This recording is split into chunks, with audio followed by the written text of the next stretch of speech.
Now, as the fighting between the rival general continues in Sudan, various countries have started evacuating their diplomats and nationals from the country.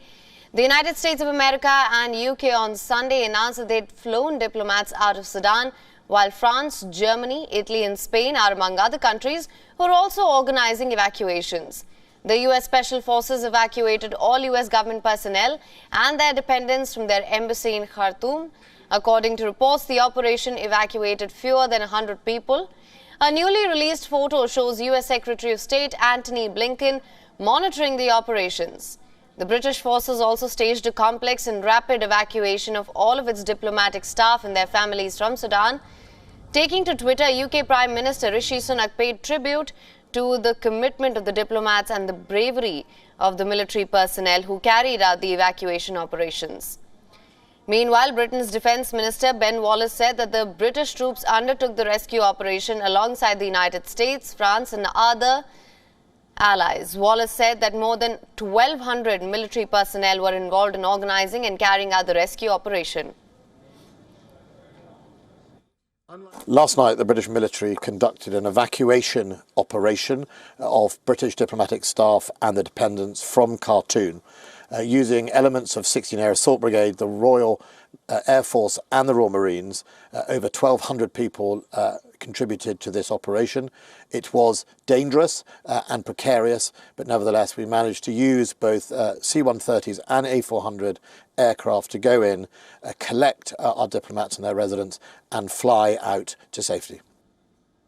So, French plane carrying about 100 people also left Khartoum on Sunday, with the second plane carrying a similar number preparing to take off on Monday.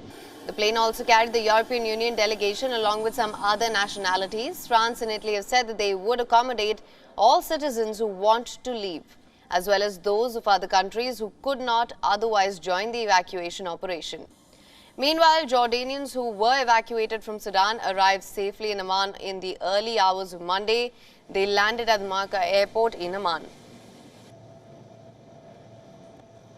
عدد المواطنين الذي تم إجلائهم اليوم بنحكي على 343 مواطن أردني، بالإضافة إلى عدد من الرعايا أشقائنا من دولة فلسطين ومن الجمهورية العربية السورية والجمهورية العراقية، وكان لدينا مواطنان ألمانيان قدموا معنا، ونحن كنا منفتحين على أي طلبات كانت تتقدم لدينا، ولكن لسوء الحظ أنه جزء كبير منهم لم يتمكنوا من الوصول إلى بورت سودان لينضموا إلينا.